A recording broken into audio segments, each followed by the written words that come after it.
আপনার কি মনে হয় ভাঙড়ে কাজ জেতার সম্ভাবনা বেশি? শওকত মোল্লা। ভাঙড়ে কি নওশাদ সিদ্দিকীকে খুঁজে পাওয়া যায়? ওকে পাওয়া যায় না। ও যখন ভোট আসে তখন পাওয়া যায়, তার আগে কোনোদিন পাওয়া যায় না। আপনি কাকে ভোট দিচ্ছেন? তৃণমূলকে দেবো। শওকত মোল্লাকে চাই। শওকত মোল্লা আগামী দিনে জিতে আমাদের এমএলএ হোক, আমরা এটাই চাই। হচ্ছে এখানে শওকত মোল্লা ছাড়া কে জিতবে? আমার এখানে টিএমসি ছাড়া কেউ জিতবে না এখানে। আমরা চাই শওকত মোল্লা থাকুক, খুব ভালো লোক, ব্যাপক উন্নয়ন করেছে। কেন মাঝে মাঝে আমরা ঘুরতে যাই, দেখি রাস্তাঘাট, ওখানে উন্নয়নের পক্ষে মানুষ তৃণমূলের ভোট দেবে। সিঙ্গুর, নন্দীগ্রাম, ভবানীপুর এই সমস্ত বিধানসভা যেমন হট টপিক, এই সমস্ত বিধানসভার বিষয়ে মানুষ যেমন জানতে চায়, তেমনই আরও একটা বিধানসভা আছে যেটার বিষয়ে সব মানুষ জানতে ইন্টারেস্টেড, সব মানুষ জানতে চায় যে সেখানে কী ফল হবে। পশ্চিমবঙ্গের ওয়ান অফ দ্য হটেস্ট বিধানসভা আর কোথাও নয়, ভাঙড় বিধানসভা। তো আমি আজকে এসেছি সেই ভাঙড় বিধানসভায়। যেমনটা আমার পিছনে দেখতে পাচ্ছেন, এখানে নওশাদ সিদ্দিকীর ছবি, এখানে আছে টিএমসির পতাকা, আবার ওখানে আছে শওকত মোল্লার ছবি। যেমন পুরো পশ্চিমবঙ্গে হয় বিজেপি ভার্সেস টিএমসি, তো ভাঙড়ের বিষয়টা আলাদা। ভাঙড়ে হয় তৃণমূল ভার্সেস আইএসএফ। তো আজকের ভাঙড়ের মানুষদের কাছে যাব, রাস্তায় যাদের দেখতে পাবো তাদের প্রত্যেকের মানুষের কাছে যাবো এবং ভাঙড়ের সাধারণ মানুষদের কাছে জিজ্ঞেস করবো যে তারা কাকে চায়, কাকে ভোট দেবে, কেন ভোট দেবে। ভাঙড়ের রাস্তায় ঘুরতে ঘুরতে এই একটা দোকান আছে, চলুন দোকানে যাওয়া যাক। তো দাদা, এক কয়েক প্রশ্ন ছিল। তো আপনি আর এটা কোন বিধানসভার মধ্যে পড়ছে? ভাঙড়। আচ্ছা, আপনার এটা ভাঙড় বিধানসভার মধ্যে পড়ছে। তো ভাঙড় বিধানসভার মধ্যে আপনি কাকে ভোট দেবেন, টিএমসি না আইএসএফ? টিএমসিতে ভোট দেয়, টিএমসিতে দেবো। টিএমসিতে ভোট দেবেন? কেন টিএমসিতে ভোট দেবেন? আমার ভালো লেগেছে, আমরা পার্টিটা করি। আচ্ছা, নওশাদ কিছু কাজ করেনি 5 বছরে? না, এখানে কোনো কাজ করিনি। কাজ করেনি? পাওয়া যায়, খুঁজে পাওয়া যায়? আমরা তো এখনো খুঁজে পাইনি। 4 ঘন্টা বসে, এইটাই জানি যাওয়ার সময়। আচ্ছা, খুঁজে পাওয়া যায়নি এখন তার নওশাদকে? না। আচ্ছা, ঠিক আছে, অনেক ধন্যবাদ। তো ওই দোকানটা দেখার পরে চলুন দেখা যাক আরও ভাঙড়ে। এই ধরুন এই একটা দোকান আছে, দোকানে যাওয়া যাক। আচ্ছা, এই দাদার কাছে প্রথমে আসো। দাদা একটু ওদিক দেখবেন। তো আমরা এখানে ভাঙড়ের মানুষদের কাছে জানতে চাইছি যে ভাঙড়ের মানুষ কাকে চায়, বা ভাঙড়ের সামনে বিধানসভা ভোট, তো আর কাকে চায়। তো আপনার কি মনে হয় ভাঙড়ে কাজ জেতার সম্ভাবনা বেশি? শওকত মোল্লা। শওকত মোল্লা একদম। আর নওশাদ সিদ্দিকী? ও জিততে পারবে, ও দেখতে পাইনি, তা জিতবে না কী করে? আমরা তো দেখতেই পাচ্ছি না 5 বছর। নওশাদকে দেখতে পাচ্ছি না। আচ্ছা, ভাঙড়ে তো নওশাদ সিদ্দিকী বলেছিলেন তিনি জিতুক বা হারুক একটা মেডিকেল কলেজ করে দেবে। তো সেই মেডিকেল কলেজটা কোথায় হয়েছে আপনি একটু আমাকে নিয়ে যেতে পারেন? মিথ্যে কথা বলে, ও সব সময় মিথ্যে কথা বলে। ওই মিথ্যে কথা বলে কিছু মানুষ আছে আমাদের এখানে অন্ধভক্ত, তারাই ওর ভোটটা দেয়। কিন্তু অ্যাকচুয়ালি ওর ভোটটা দেওয়ার উচিত নয় আমাদের হিসেবে। কেন ভোটটা দিতে হবে যে গ্রামে পরিষেবা ভালো দেবে, উন্নয়ন করবে।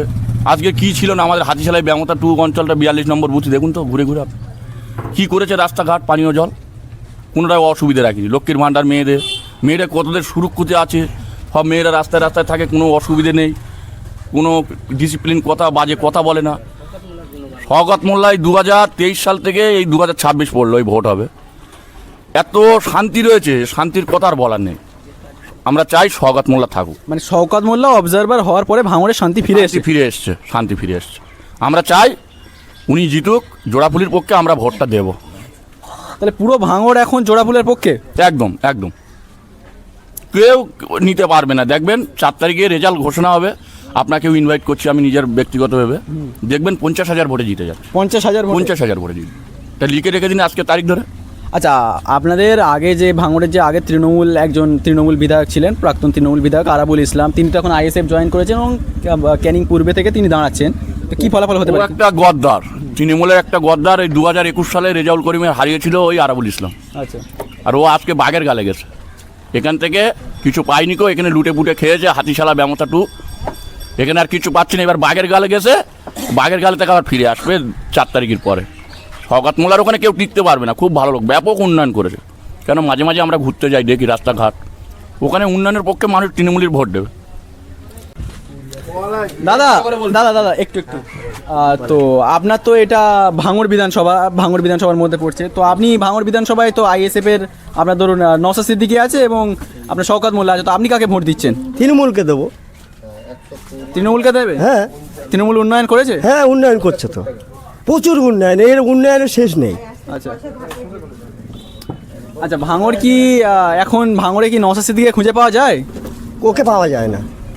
ও যখন ভোট আসে তখন পাওয়া যায়, তার আগে কোনোদিন পাওয়া যায় না। 5 বছর তো বিধায়ক ছিল, কিছু করেছে এখানে? কিছুই করেনি। এটা রাস্তাঘাট একটা পাথর পর্যন্ত বসায়নি রাস্তায়। রাস্তায় পাথর পর্যন্ত বসে? না না না না। আচ্ছা, তাহলে যারা সাধারণ যারা মানুষজন আছেন, যারা ধরুন আমরা যারা বাইরে থাকি, তো আমরা মনে করি যে আমরা খবরে দেখতে পাই বিভিন্ন সময় যে ভাঙড়ে অনেক সময় গণ্ডগোল হয়, অনেক সময় অনেক কিছু অশান্তি হয়। তো আপনি একজন ভাঙড়বাসী কি মনে করেন, ভাঙড় কি সুরক্ষিত আছে? আছে, শওকত মোল্লা অবজারভার হওয়ার পরে আচ্ছা, সুরক্ষিত আছে। শওকত মোল্লা অবজারভার হওয়ার পরে সুরক্ষিত হয়েছে। হ্যাঁ হ্যাঁ হ্যাঁ হ্যাঁ, নাতে এর আগে প্রচুর অশান্তি হয়েছে, ঝামেলা হয়েছে, মারামারি হয়েছে। শওকত মোল্লা যেহেতু আগে ক্যানিং পূর্বের বিধায়ক ছিলেন, তো ওনাকে বিধায়ক হিসেবে এখন যেহেতু আপনারা এখানে তৃণমূল কংগ্রেসের প্রার্থী হিসেবে দেখে একটু অবাক লাগছে না, বা আপনারা এক গ্রহণ করবেন তাকে? না না না, গ্রহণ করবো, এক চান্সও গ্রহণ করবো, এক চান্স? আমরা খুব খুশি। তো ভাঙড়ের এখানে বিধায়ক 5 বছরে ছিলেন নওশাদ সিদ্দিকী। খুঁজছি আর কি যে এই নওশাদ সিদ্দিকী বলেছিলেন যে একটা মেডিকেল কলেজ তৈরি করবে, তো সেই মেডিকেল কলেজের লোকেশনটা খুঁজছি। দাদা, এই মেডিকেল কলেজের লোকেশনটা কোথায়, যেটা নওশাদ সিদ্দিকী করে বলেছিল? কোথায় মেডিকেল কলেজ? মেডিকেল কলেজ কোথায়? 5 বছর আগে উনি ভোট দিয়ে বা ভোটে জেতার জন্য বলেছিলেন ওনার ভাই আব্বাস সিদ্দিকী যে ভোটে জিতি বা হারি আমি মেডিকেল কলেজ করবই। তারপরে উনি এই 5 বছর অতিক্রান্ত হয়ে গিয়েছে, মেডিকেল কলেজের তো মানে ইট গাঁথার তো দূরের কথা, কোনোদিন কোনো পরিদর্শন পর্যন্ত উনি করতে আসেননি। আর আরেকটা কথা, উনি কদিন আগে ফের একটা ভিডিও ছাড়লেন যে আমার ভাঙড়ের মানুষ আমার জায়গার ব্যবস্থা করে দাও, আমরা মেডিকেল কলেজ করব। তা উনি এতদিন ধরে ঘুমাচ্ছিলেন, উনি তো বলেন ভাঙড়ে ওনার হাজার হাজার মুরিদ আছে, তা হাজার হাজার মুরিদের ভিতর থেকে কোনো দিন তো কেউ কাউকে তো একবারও শোনা যায়নি যে 5 কাঠা জমি দেবে কি 10 কাঠা জমি দেবে কি 6 বিঘে জমি দেবে, কেউ বলেনি। যারা ভাইজানের জন্য জান দেবে বলছে, তাহলে তারা ভাইজানের জন্য 2 বিঘে 3 বিঘে জমি কেন দিতে পারেনি? ভাঁওতাবাজি দিয়ে মানুষকে বোকা বানিয়ে 2021 সালে জিতেছিল, আর এই 2026 সালে আমাদের ভাঙড়ের প্রিয় প্রার্থী মাননীয় শওকত মোল্লা মহাশয় বিপুল ভোটে জয়ী হবে, তার শুধু সময়ের অপেক্ষা। আপনার নামটা একটু বলবেন? আমার নাম হাশেম আলী মোল্লা। আপনার নাম হাসেম আলী বললা। আপনারটা কোন বিধানসভার মধ্যে পড়ছে? এই তো ভাঙড়। আচ্ছা, আপনারটা ভাঙড় বিধানসভার মধ্যে পড়ছে। তো ভাঙড় বিধানসভায় তো তৃণমূল কংগ্রেসও প্রার্থী দিয়েছে, এবং এখানে সাধারণত বিজেপি প্রার্থী সাধারণত মানে অতটা থাকে না, এখানে বিরোধী হিসেবে আইএসএফকে দেখা হয়। তো আপনার কি মনে হয়, তৃণমূল কংগ্রেস এবং আইএসএফ দুজনের মধ্যে কাজ জেতার সম্ভাবনা বেশি? এই তো টিএমসি, এখন সরকার আসবে, টিএমসি যেতে এসব যা ধুনচুন 2-4টে এসব হবে না, কিন্তু বিজেপিও পাবে না, ও আইএসএফও পাবে না, সিপিএমের তো চ্যাটাপাতি থাকবে না হিসেবে, বুঝলেন? আচ্ছা, এখন ফোন দেখছেন তো দাদা, তো ভাঙড়ে কি হাওয়া কে কাজ জেতার সম্ভাবনা আছে, কি মনে হচ্ছে? এখানে শওকত মোল্লা ছাড়া কে জিতবে? আবার এখানে টিএমসি ছাড়া কেউ জিতবে না, এখানে কিছু নেই, টিএমসি জিতবে। টিএমসি জিতবে 100%। আচ্ছা, নওশাদ সিদ্দিকী এখানে তো 5 বছর বিধায়ক ছিলেন, তো তিনি কি করেছেন যদি একটু বলতেন? 5 বছর বিধায়ক থেকে কিছু তো কাজই করেনি। এখানে শওকত মোল্লা 2-2.5 বছর দায়িত্ব পাওয়ার পরে ভাঙড়ে যা কাজ করেছে, প্রচুর কাজ করেছে। উন্নয়ন থেকে শুরু মানে মোটামুটি রাস্তাঘাট যা যেখানে আছে, লাইট টাইট শুরু করে সব কিছু কাজ করেছে। শওকত মোল্লা এখানে জিতবে, শওকত মোল্লা বিকল্প এখানে কেউ নেই। শওকত মোল্লার বিকল্প কেউ নেই। আচ্ছা, ঠিক আছে, ধন্যবাদ। দিকে নওশাদ সিদ্দিকী বিলকিস নামের একটি মেয়েকে ধর্ষণের অভিযোগ আছে তার নামে। নওশাদ সিদ্দিকীর বিরুদ্ধে অবশ্যই আমরা তো পেপারে মিডিয়ায় বিলকিস বারবার করে সেটা অভিযোগ করেছে, এবং সেটা কোর্টে কেস চলছে। এই বিষয়ে তো নওশাদ সিদ্দিকী একবার মুখ খোলে না। তুমি যদি এত সাধু পুরুষ হও ভাই, তাহলে তুমি আগামা জামিন কেন নিলে? তুমি তাহলে বিলকিসের নামে একটা কেস করো, একদম কেস করো যে তুমি ভাই সঠিক ও মিথ্যা। তুমি সেটা করছে না, শুধুমাত্র ভাঙড়ের মানুষকে না অন্ধভক্তদের মতো যেভাবে সাজিয়ে রেখেছে। উনি বলেছিল যে আমি ভাঙড়ের মানুষের ইয়াং ছেলেদের হাতে পেন খাতা তুলে দেবো, অপরদিকে কি দেখা গেল, বোম বন্দুক তুলে দিয়েছে। বোম বন্দুক তুলে দিয়ে গত 23 সালে যে নির্বাচন, সেই নির্বাচনে 8টি প্রাণ ভাঙড়ের মানুষের গেছে। সব জায়গায় আইএসএফের যারা সক্রিয় নেতৃত্ব, তাদের কাছে থেকে বোমা বন্দুক পাওয়া যাচ্ছে প্রতিনিয়ত। তাই আমি সকলের কাছে, বিশেষ করে ভাঙড়বাসীর কাছে অনুরোধ করব, শান্তির ভাঙড় গড়তে হবে, উন্নয়নের ভাঙড় গড়তে হবে।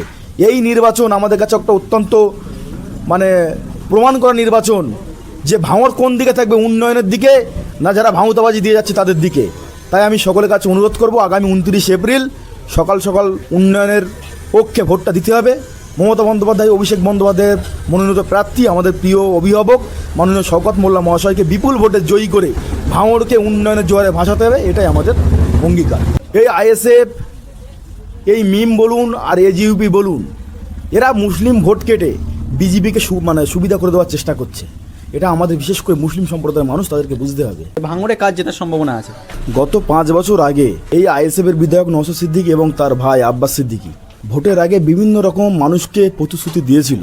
ভাঙড়ে আমরা হসপিটাল গড়ব, কলেজ গড়ব, ভাঙড়ে উন্নয়নে ভরিয়ে দেব, আমরা ফুরপুরা পীরের সন্তান, আমাদেরকে ভোট দাও, এরকম বিভিন্ন রকম সিম্পেথি নিয়ে, মুসলিম সিম্পেথি নিয়ে ওরা 2021 সালে আমাদের ভাঙড়ে ভোট প্রচার করেছিল।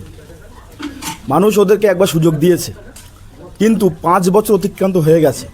এই 5 বছরে না কোনো উন্নয়ন, না হসপিটাল, না কলেজ, কিছুই করতে পারেনি। সারা ভাঙড়ে অলিতে গলিতে প্রচুর রাস্তা, তারপরে মেন রাস্তা, একটা রাস্তা এই বিধায়ক, অবদত্ত বিধায়ক নওশাদ সিদ্দিকীর দ্বারা একটা কোনো কাজ হয়নি। শুধু ধর্মের উস্কানি দিয়ে ধর্মে ধর্মে ভাগ করার একটা পরিকল্পনা প্রত্যেকটা দিন করে গেছে। বিজেপি যেমন ধর্মের রাজনীতি করে, বলছে যে হিন্দুরা সব এক হও, আমাদেরকে ভোট দাও, মানে এই আইএসএফের বিধায়ক নওশাদ সিদ্দিকী এবং তার ভাই আব্বাস সিদ্দিকী একই রকমভাবে বলে যাচ্ছে যে মুসলিমরা এক হও, আমাদেরকে ভোট দাও। আজকে একটা জিনিস বুঝতে হবে, এই আইএসএফ, এই মিম বলুন আর এজিইউপি বলুন, এরা মুসলিম ভোট কেটে বিজেপিকে সুবিধা করে দেওয়ার চেষ্টা করছে। এটা আমাদের বিশেষ করে মুসলিম সম্প্রদায়ের মানুষ, তাদেরকে বুঝতে হবে। 2021-এ যখন বিধানসভা ভোটের ফলাফল দেখা যায়, তখন দেখা যায় যে ভাঙড়ে নওশাদ সিদ্দিকী জিতেছে। তো তারপরে আমরা দেখতে পাই যে শওকত মোল্লাকে ভাঙড়ের অবজারভার হিসেবে রাখা হয়, এবং কিছুদিন আগে যখন প্রার্থী তালিকা প্রকাশ হয় তৃণমূল কংগ্রেসের, তখন দেখা যায় যে শওকত মোল্লাকে ভাঙড়ের প্রার্থী করা হয়েছে। তো এটা কি কোথাও আপনাদেরকে শকিং বিষয় ছিল, এটা অবাক বিষয় ছিল যে আরাবুল এই শওকত মোল্লাকে আর কি ভাঙড়ে প্রার্থী করেছে? না, একদম না। কারণ আমরা 2023 সাল থেকে তিনি যেভাবে ভাঙড়ের মানুষের জন্য শুধু রাজনীতি করেনি, প্রত্যেকটা বুথে বুথে পৌঁছে গেছেন উন্নয়ন নিয়ে। আমরা চেয়েছিলাম এমন একজন অভিভাবক আমাদের পাশে এসে দাঁড়াক, যিনি আমাদের সুখ দুঃখ বুঝবেন, যিনি ভাঙড় মানুষের দুঃখ, যেটা ভাঙড় যে অনুন্নয়ন এতদিন হয়েছে সেটা বুঝবেন। তাই মমতা বন্দ্যোপাধ্যায়, অভিষেক বন্দ্যোপাধ্যায়কে আমরা ধন্যবাদ জানাবো যে এমন একজন ক্যান্ডিডেট আমাদের ভাঙড় বিধানসভায় করেছেন, যিনি ভাঙড়ের মানুষের মনে মনে গেঁথে আছেন। আমরা তৈরি আছি আগামী 29 তারিখ জোড়া ফুল চিহ্নে ভোট দেব, এবং এই আইএসএফের বিধায়ক নওশাদ সিদ্দিকী আমার ভাঙড় থেকে তাড়াবো। উনি বলেছিল যে 5 বছর হওয়ার পরে আমি প্রত্যেকটা মানুষের বাড়ি বাড়ি গিয়ে খামের মাধ্যমে আমি কি উন্নয়ন করেছি আমি পৌঁছে দেবো। উনি তো করতে পারিনি। আমরা তৈরি আছি 4 তারিখের আমরা খামে ভরে এই আইএসএফের বিধায়ক নওশাদ সিদ্দিকীকে আমরা ফুরপুরায় পাঠিয়ে দেবো, নিশ্চিন্ত থাকুন। 5 বছরে নওশাদ সিদ্দিকী ভাঙড়ে কি কাজ করে যদি একটু বলতেন? কোনো কাজ একটাও দেখাতে পারবে না, কোনো কাজ করেনি। ভণ্ড মিথ্যেবাদী, ও মিথ্যে কথা বলে বলে ভোটলে আর জিতে আর গিয়ে আর ফুরপুরায় গিয়ে বসে থাকে। শওকত মোল্লাকে চাই, শওকত মোল্লা আগামী দিনে জিতে আমাদের এমএলএ হোক, আমরা এইটাই চাই। আপনি বললেন শওকত মোল্লাকে পাওয়া যায়, শওকত মোল্লা উপস্থিত থাকে, নওশাদ সিদ্দিকী উপস্থিত থাকে? আমরা তো পাই না, এখানে দেখি না তার। সে আসে, সে ভাঙড়ে এসে সে তার জায়গায় গিয়ে বসে থাকে। কোনোদিন কোনো পাড়ায় এসেছে, কোনোদিন কোনো পাড়ায় ঘুরেছে, কেউ বলতে পারবে না।